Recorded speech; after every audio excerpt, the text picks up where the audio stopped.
Welcome, everybody. This is Rob Shumay. I'm with my co-host, the great Jim Scarcelli, former University of Michigan linebacker, successful high school coach for 25 years, and a betting guru. And this is a new format of our show, so welcome, Jim. Great to have you. Yeah, Rob, I'm fired up, man. We're going to try to get this thing going and try to give some good picks and some good analysis and try to start crushing some of these bookies, man. I'm the bookie nightmare. I love it. So what we're going to do is we're going to talk a little bit about college football in general to kick things off.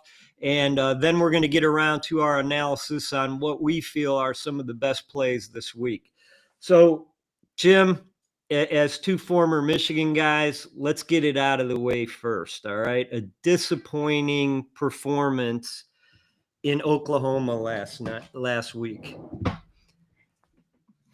Yeah, Brent Venables may have saved his job. He went out and got the right offensive coordinator.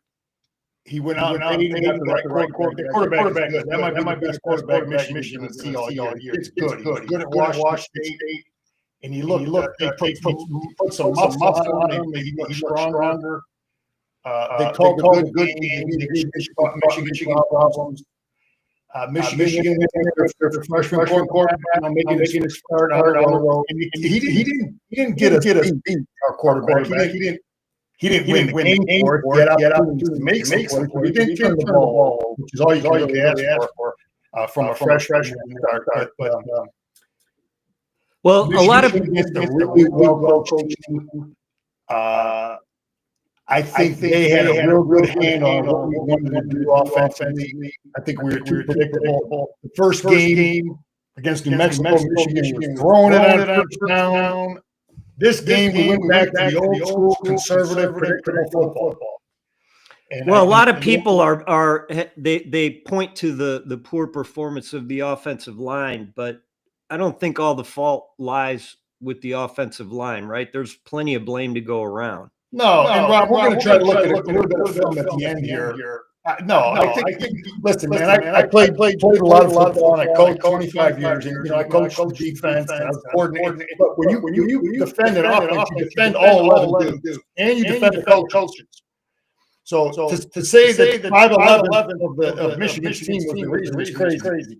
There's a lot of things going on when you defend an offense, and losing a tight end, our big captain tight end didn't play.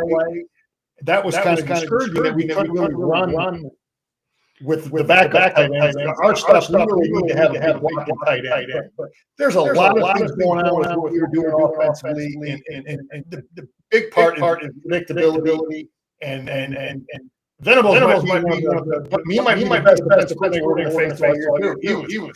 He was in our home, man. He knew what we were doing down in distance. Well, I think that game plan was so predictable. We all knew what Michigan. And that's not good, Rob. The first game of the year, I was all excited about Michigan because we were doing things. We were throwing on first down. Formations were unpredictable. You can't be predictable by formation. You can't be predictable down distance. And that's what we did the first game of the year. And then we get all conservative against Oklahoma. And that's the last time you got to be conservative. You got to throw away your tendencies, man. Well, let me ask you this: how sustainable is it for Oklahoma to have that kid run, the quarterback run, as much as he did against Michigan? Well, yeah, that's the old dilemma, Rob. It's like Michigan did not run their quarterback. And people that run their defending Oklahoma. If you're asking me who would I rather defend last Saturday, Michigan or Oklahoma, there's no question. I'd rather defend Michigan if they weren't running quarterback. That one play, Rob, that one play in a scheme makes it much more difficult to defend. Okay, and Oklahoma ran their kid 8-10 times in crucial situations. That one play puts the whole defense in conflict. Okay, so that's the question. And as a high school coach, I faced that many times where a guy will run the heck out of his quarterback, and after game two, he busts it up, and he wants to run it on bad luck. Well, that's what you do. That's your system. So if you're going to run your quarterback, you better have your quarterbacks. Yep. So Why don't you pull up some of that film and show us some of the stuff that went wrong in that game and teach us a little bit about, as fans, what we can look for in a game, if you will. Okay, let's So as Jim's pulling that up, Michigan's defensive scheme had some holes in it, and they had some holes that Oklahoma was able to exploit in that game, and they did so effectively, right, Jim? Yeah. Rob, do you have the game up? No, you need to hit the screen share and then bring up your. Oh man, I thought I hit it. Let's see. How about now? Yep.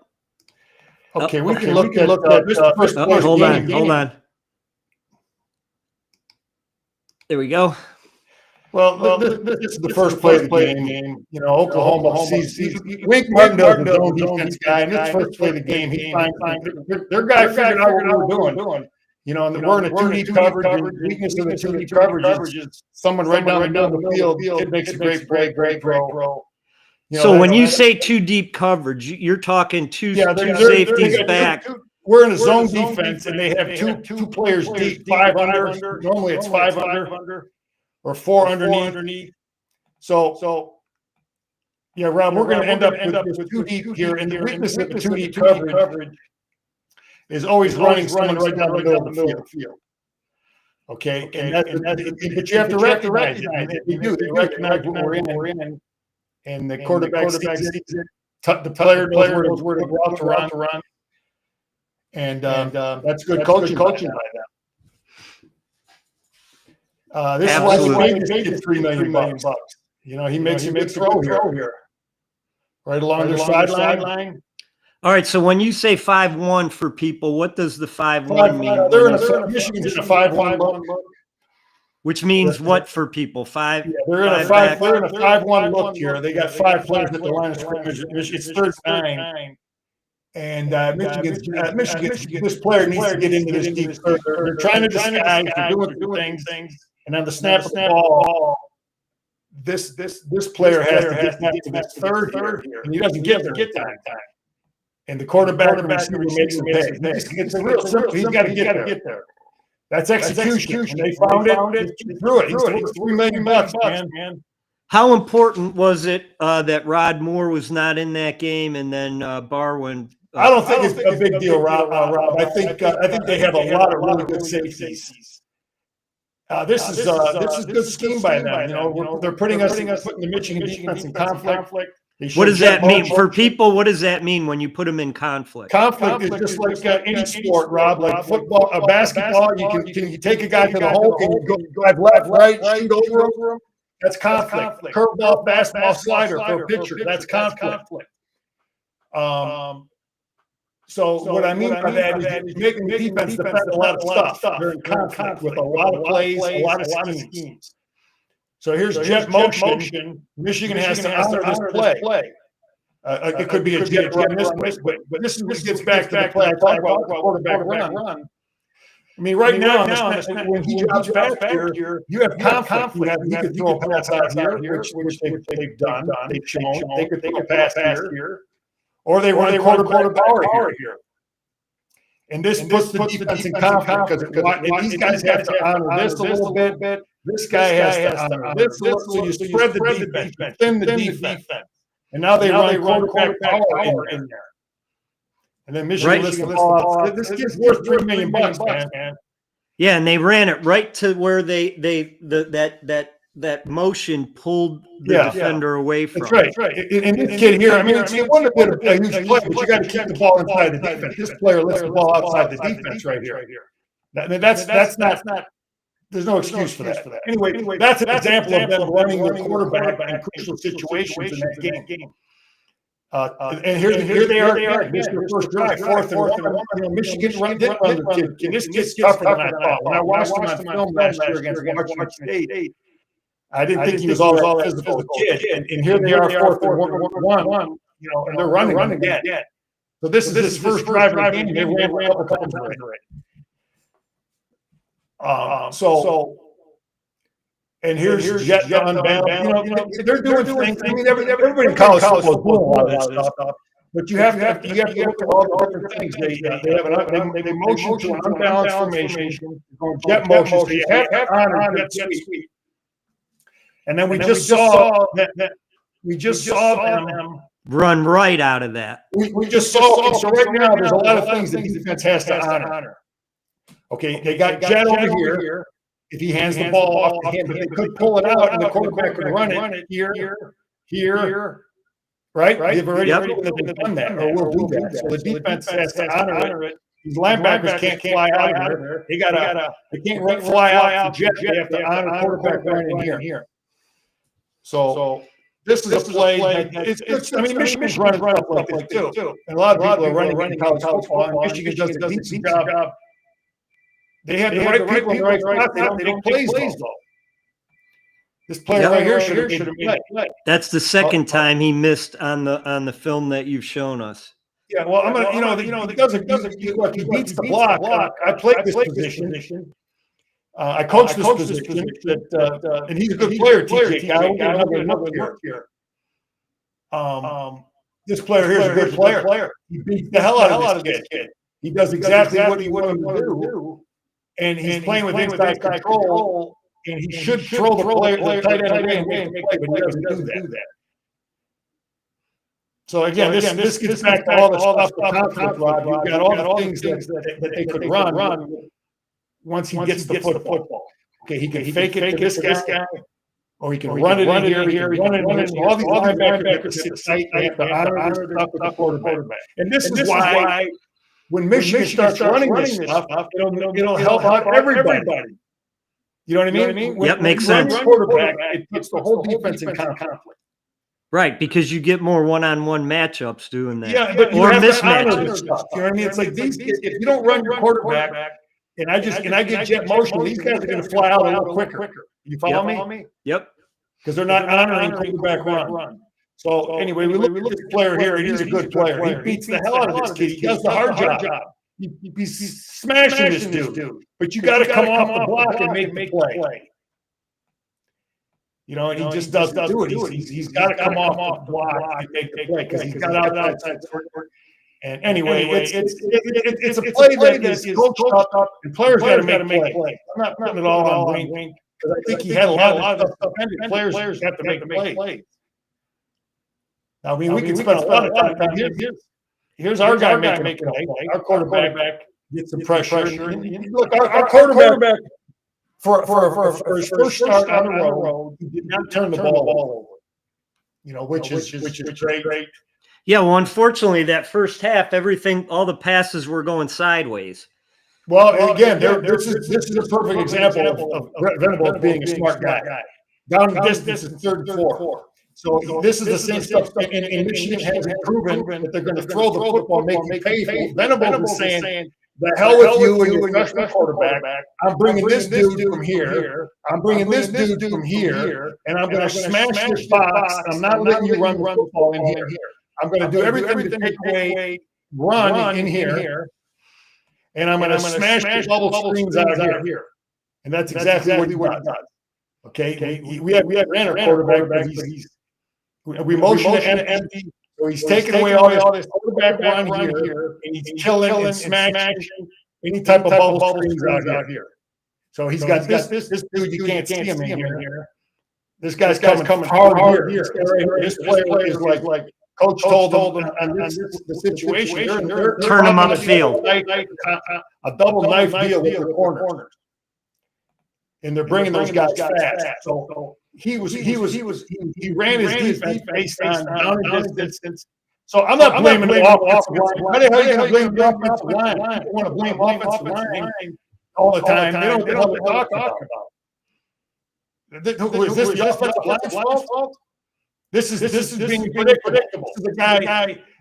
This is a guy playing numbers, playing the distance, down and distance. Venables is smart, man. He's bringing this dude. There's a guy down here. Bring it. He says if you want what you have to be willing to do, Rob, against this type of defensive coordinator, is you have to be willing to throw the football here. Yeah, like that's what I thought when I saw those. You have to be willing to throw A quick the football slant, 8 yards a quick over here. And we're just not. Venables is saying you're not going to do it with your freshman quarterback. So that's what happened there. So you want to blame the offensive line? I don't think so. Now, I don't know how much film you want to look at. No, I think we've suffered enough for people, but you gave some good lessons. Yeah, you last play. This is why this kid's worth $3 million, man. Look at here. I'm going to leave it on this play. All right. Okay, here's first and 13. First and 13 on their 4-yard line, 3-yard line. Okay. What did Michigan do? We're going to run the football. What did we do last week? We threw it down here. This week we're going to play conservative. What is this guy doing? With his $3 million kid, he's like, the hell with it. First and 13 on the 3-yard line. He's throwing the bomb. He's throwing the football. So, you sometimes you have to be courageous. You can't be predictable.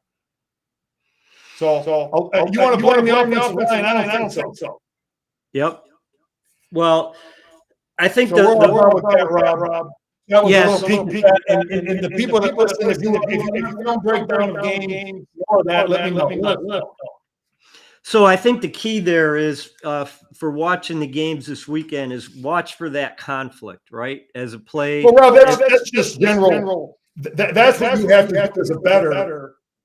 Listen, man, I played some good high school coach for Rob Shumay for 5 years. Bo would stand up on Sunday. We'd go over the league. He'd go over and say, Illinois is going to beat Indiana. Iowa is going to beat. They're going to go in there and they're going to beat State. And he understood the matchups. Betting is about matchups.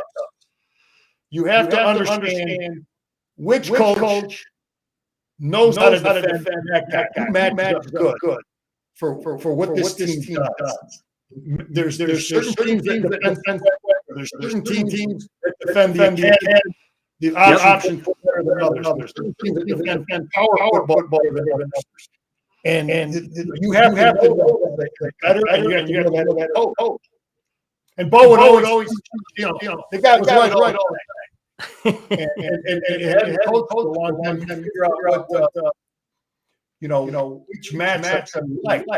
Well, before we get into our picks, Jim, I want to. But anyway, I'm trying to answer your question about conflict. Yeah, you have to figure out. You have to figure out as a coach, is Rob stuff giving? Is he going to give that coach conflict, or is that coach going to be in his head and he ain't going to give him no problems at all because he knows how that his stuff is simple to defend. Gotcha. And then you could let your guys fly to spaces like you showed with Oklahoma. That's right. That's what defensive coaches want to do is you want to minimize the conflict the coach is trying to put you in. Yep. You want to put the offense in conflict. And the defense is trying to do the same thing to the offense. The defense is trying to put the offense in conflict with stunts and schemes and deception and high coverages and hiding running. So it's like Sun Tzu says, man, the art of war. All warfare is based on deception. It's what you do. Trying to do. Well, before we get into our picks, I want to just ask you a couple questions, get your opinion on it. USF. Have they already? Let's assume they're going to run their league, right? There's not too many tough matchups in there. Maybe Navy. Let's assume they win their league. Have they punched their ticket as one of the at-large teams in the playoffs? Win or lose this weekend against Miami? Yeah, that's an interesting question, man. Yeah, if they run the table with that Florida win, it depends how they. I think it depends on it's going to be the rankings with that kind of deal, and I'm not sure if that team has an automatic qualifier. I'm not sure how that is out. But the guy's a damn coach, Rob. The guy's a good coach. And the two of the best coaches down there is the guy at Tulane. I'm real big. You talk about matchups. I really like the coach at Tulane. So I like to bet on him. And the guy at USF is a damn good coach. And if those guys are still coaching at those schools next year, something's wrong. They're a good coach. So the guy's a good coach. And I should have known better.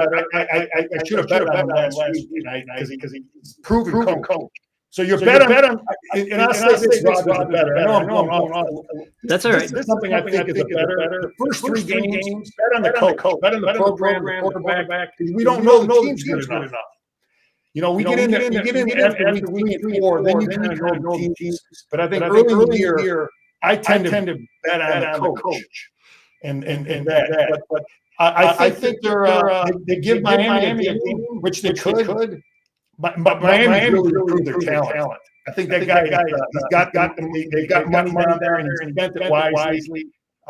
Big win against Notre Dame. The quarterback has money. He's going to have a hard time against Miami because they're a lot better coach, I think, and better players when he faced Florida.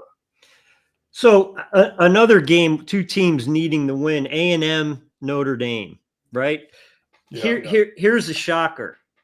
A&M's last road win against a ranked team, 2014, and that was against Auburn. And the last time they've had a win on the road against a non-conference ranked team, you got to go all the way back to 2002. Yeah, Rob, I listen to. There's a couple analysts. I do look at Phil Steele at times. I think Phil Steele can give you some good information.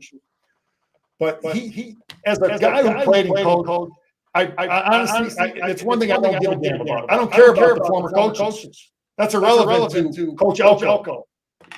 I just totally disagree with me. That logic is a better. And as these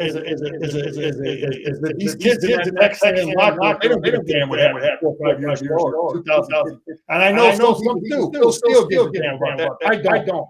Because I know as a player, it's my coach, it's this team, and we're going there. And I actually have a connection to Carr. I know his grandpa was the DB coach when I played Lloyd.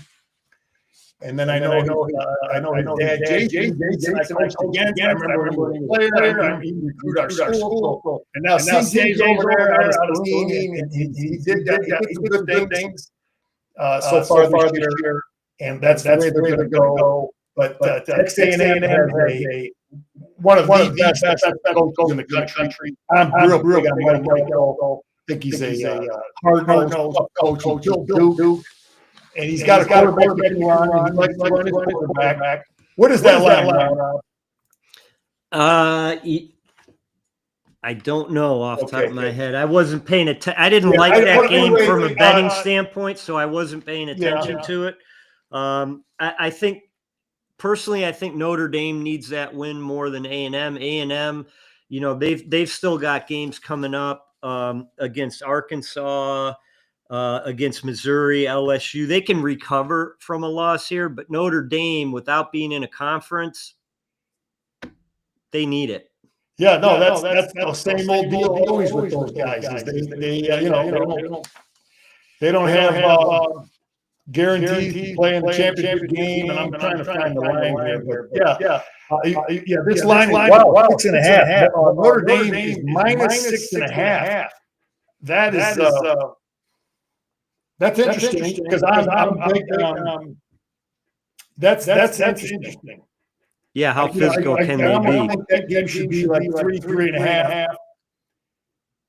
Yeah. So we're getting echo over here. Let's get into some of the picks, okay? And I know one of the games we both like is Minnesota, California, and you like Minnesota in this game, getting 3.5, right? Yeah, I really think that I like PJ Fleck. He's physical. I think California's lost a lot of players through NIL. I don't know if they have the money. I don't know what's going on there. But I just like PJ Fleck. I've seen him play earlier this year, and I think if that game was, I think that game. I don't think they should be a pick 'em. I mean, they're getting points now. They're getting 3.5. Wow. I like. I think they're more. PJ runs the ball. I watched him. He played in Arbor last year.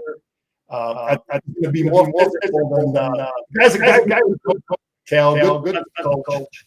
But I think PJ will have better. He's got a quarterback. Redshirt is a pretty good player. Yeah, and we like to use FanDuel.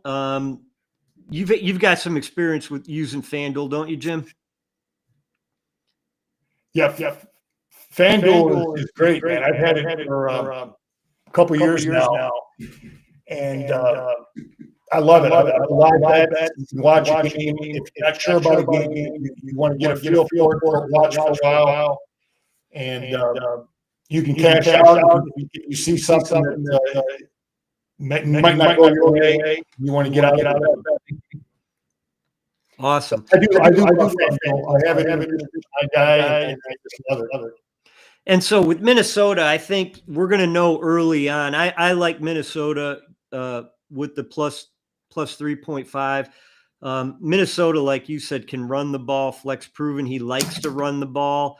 And I see Minnesota topping 200 yards rushing in this game. What do you think of that?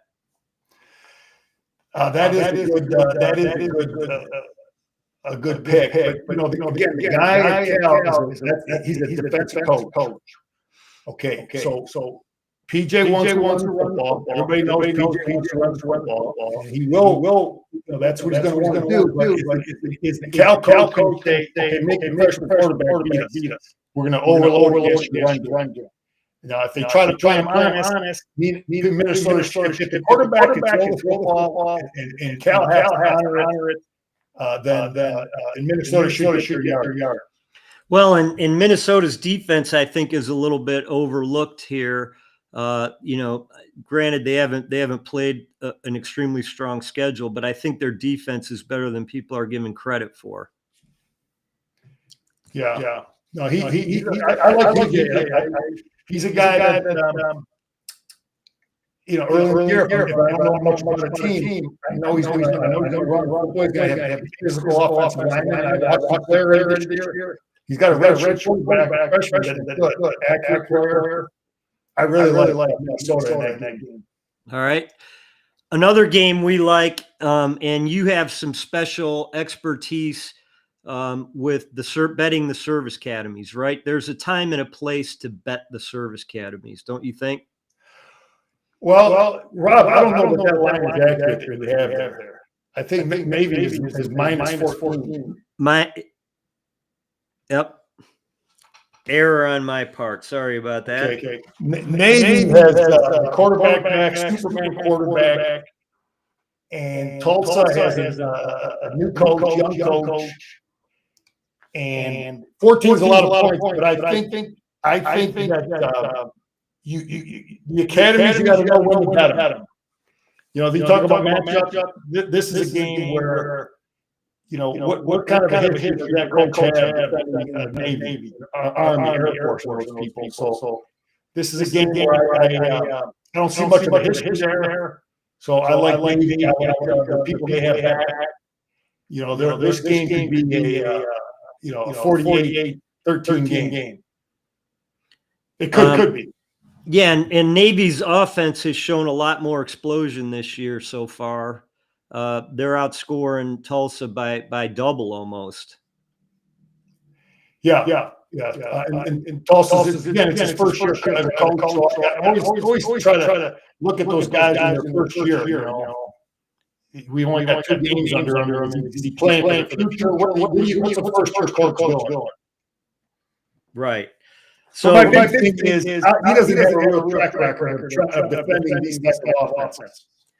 So you like Navy getting the points here? No, Navy is minus 14. Minus 14. Still, because I think they're going to hammer him. All right. Yeah, sorry about that. I screwed that one up. Minus 14. That's right. So you like Navy giving the points. That's right. All right. And then another game that we like is New Mexico UCLA. Now I have that line at 16. I have that bet already. New Mexico is plus 16. You've got 21 there. I'm not sure if you saw that, unless it moved, but it was plus 16 the other day when I put in my bet for New Mexico. I like New Mexico play against Michigan. Guy's a damn coach. He was the guy that was at Idaho and gave Oregon a game last year. You remember that game? Oh yeah. This guy's coach. Played for Barry Alvarez, and the guy at UCLA, I'll be surprised if he lasts the season. Yeah, and he already lost a couple games. He lost to UNLV. He's got that big time quarterback he paid, and they're not doing anything. And their defense is horrible. Their defense is horrible too this year. UCLA, horrible on third down, horrible on first down. I saw UCLA play. I watched them. I saw New Mexico play. I like the New Mexico coach. He's smart. The kids play tough against Michigan. And I see them covering that. And another thing, to go back to your point on the coaching, UCLA seems very undisciplined. They've got a ton of penalties. They've got a ton of mistakes on substitutions and stuff this year. It just seems like they're missing something in terms of discipline and organization. Yeah, I always felt penalties were one of the biggest first signs of discipline with a program. So now, can they exploit? New Mexico's defense isn't exactly the strongest, but they did a pretty good job against Michigan when they played them. Listen, New Mexico's got the guy brought in like 50 transfers, but he brought in some good players. It's not like Michigan just couldn't line up and knock them off the ball. They had to do things. It was not. And I don't know that UCLA has a huge talent advantage over them. I thought about this game. I really like the Michigan quarterback. Coach brought him with from Idaho. Okay, the kid was at Idaho with coach. That same coach and the same quarterback went to Oregon last year and gave him a game. So they're together and they're in New Mexico, and I like that combination. Yep, so and that's another team I feel the more and more I think about it, the more I like it. I've already got my bet in that. Rob, this game here, Oregon minus 27.5. I love this game. A little bit. Dante Moore from Detroit, kid I saw play many times in high school. And Northwestern, I really like the coach, but I saw him play against Tulane. And man, I just was not impressed with the kind of talent he brought in. I was not impressed with his quarterback. Tulane beat the heck out of him. Oregon is one of the most talented teams in the country. Very easy, very much to win the Big Ten. They are loaded. Oregon talent is loaded. I see Oregon pummeling Northwestern. 55-10 type deal. Yeah, I agree. It's a Big Ten game for Oregon. It's a statement game early in the season for them, right? Ohio State got a lot of love after beating Texas. I think Oregon. I think they plaster a lot of points against Northwestern here. Yeah, I really like this game. I see Northwestern doesn't have a kid on their team that starts for Oregon. I don't think. Yeah, may not make the second team, but I don't think and I use this as a bet. FanDuel had a promotion where if you bet $5, you get 300 if you win. And so I used this game. I love it. I want to get the 300 on the additional betting from them. So I use this game. I agree, Jim. I think Oregon, 55-10, 55, maybe even nothing would not surprise me on this. Yeah. And then another one we like, right? USC, Purdue. Yeah, Rob, the line I have on that game, USC is minus 21. Yeah, I mixed up the numbers there on this stuff, so I apologize on that. So here's the deal. That's a game. Okay, we're game 3. Again, I'm betting on the coach. And I know that he brought in like 60 players at Purdue. Coach, he was the head coach at Missouri, and then he went to UNLV and built UNLV into a real good program. Very old. Yep. Okay. I like the guy at USC too. Lincoln, he's a damn good coach. He's got great players. He's got better players than he did last year. I think his overall talent is better. USC's line though is not. It's 21. I get it. No, their offensive line I think is a weak spot for them this year. For who? USC. Well, we'll see. I mean, they got big. I saw him, and they got big athletic dudes. And Lincoln Riley, he puts you in conflict with him. He does a lot of stuff. that gives you trouble defending. But I like Barry Odom. They got Purdue will have a good amount of fans there. They'll have energy. They'll have enthusiasm. They're playing tonight, right? Yep. They'll probably have a sold-out crowd. And Odom's team is one of the least penalized in football, to your point. Who Barry Odom is Purdue? Yeah. Well, that gets back to coaching. So he's not going to beat himself. He's going to do the little things. And I think he's going to line up defend. Okay, he might not have. We're going to look at his talent. I mean, he looked really good the first 2 games. And his quarterback is the kid that's been around. He's an older guy. He's been around. He's looked good. So I'm betting on home field. I'm betting on USC traveling 3.5 hours. Friday night at Purdue will be a lot of energy. I'm betting on coach. He's a real good coach. How important do you think the connections are? You know, I think Purdue's OC was at USC. How important? That's interesting because if that's true, that even helps the Purdue defense a little bit more, just to know the intricacies of how somebody everybody's doing so many things that Lincoln Riley. In fact, Lincoln Riley is really one of the founding fathers of a lot of this stuff. Because I'll see Lincoln Riley doing things that other people aren't doing, and then a month later, other people doing the stuff he did. That's why he was sought after. Bob Stoops brought him to Oklahoma when he was a young guy. People saw this guy. As a high school, you understand that some guys are creative guys. Right. They create conflict. And Lincoln Riley was one of those guys that Bob Stoops saw, brought him to Oklahoma. Then he did a good job at Oklahoma. But people are figuring out a lot of that stuff, Rob. A lot of that stuff that was so people coaching had answers for, they're starting to figure it out. So, unless you have an offensive coordinator who continues to run the same play. That's what football is everybody's trying to come up with new stuff to screw the defense, and then eventually when you run out of ideas, then it's a matter of players. But I like the Purdue situation. I think 21 is too much. I'm betting on Barry Odom, his defense, 3.5 hour play, home field, Friday night. That's what I'm betting on. So of these games, we have Minnesota, Navy, New Mexico, Oregon, and Purdue were the picks you had.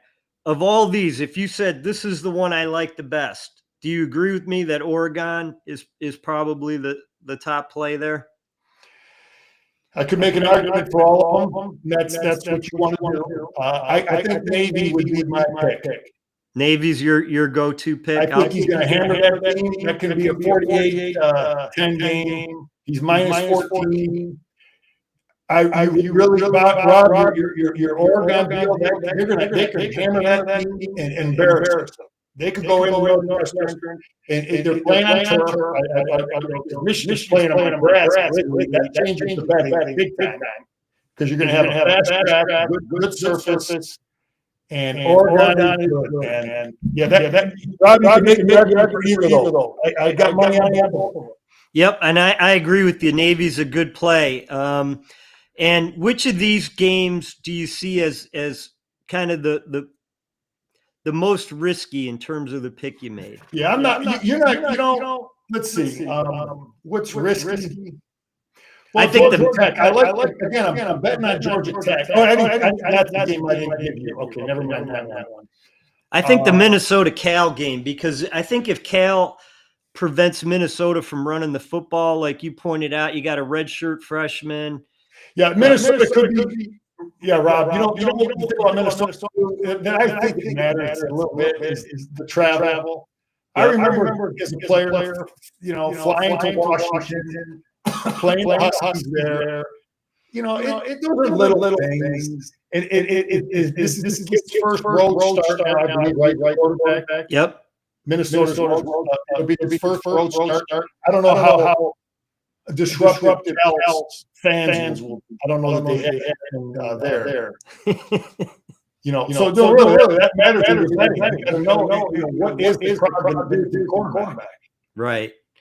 And Cal they do have the ability to move the football through the air. So out of these five, I still agree that I like Minnesota there, but I take Oregon as my top pick. Jim, you've got Navy as your top pick, and we're going to see how these play out next week. But I feel very confident with them. Yeah, Rob, one of the things I've learned as a veteran for the last 20-some years is just because it's Saturday, it doesn't mean you got to bet. You wait for the bookie to make a mistake. Exactly. And that's what we're trying to do. We're trying to figure out, where did he slip? Yep. I feel good about these. Anything else you're looking at over this weekend? Games? Anything else you want to close with? I really like the Georgia Tech coach. I like that team. Again, he's one of them guys that runs his quarterback too much. But that kid last year, but early in the year, as long as he's still healthy, they're getting 3.5 at home. They're Clemson, I believe, right? Yep. And Clemson hasn't exactly impressed. I think you're right, but that's not a game. If I were going to put my hard-earned money on it, that I would feel 100% confident. No, I know. Because Clemson is not the Clemson from 5-7 years ago. They're not intimidating Clemson from back in the day. Okay, and this Georgia Tech coach, I really like this dude, man. He's tough. He went in there, deep crying. He's gone. He played Georgia down to the wire last year. This guy is building something in Atlanta, man. And I think there'll be a lot of fans there. And I think it'll be an environment. So I'm betting on the coach. I'm betting on the environment. I'm betting on the toughness. I'm betting on the quarterback. I have Georgia Tech too. Awesome. Hey, I want to close with one thing. Jim, I think this is one of the coolest football helmets for Boise State this week. They're all hand painted. It's one of my favorite looking helmets. The only ones I liked better were Navy from a couple years ago, where they had the different ships painted on there. I think it's just awesome, and I think that's important for kids. Getting a feel right. That's important for some of the kids to get these special uniforms. Oregon's making a living out of that, right? It seems like they have a different helmet, different combination of uniform every week. Yeah, Boise, they're trying to promote Idaho. They're saying that's the front porch of the university. I read that. And, they're using the football team to promote tourism, promote whatever that you want to promote.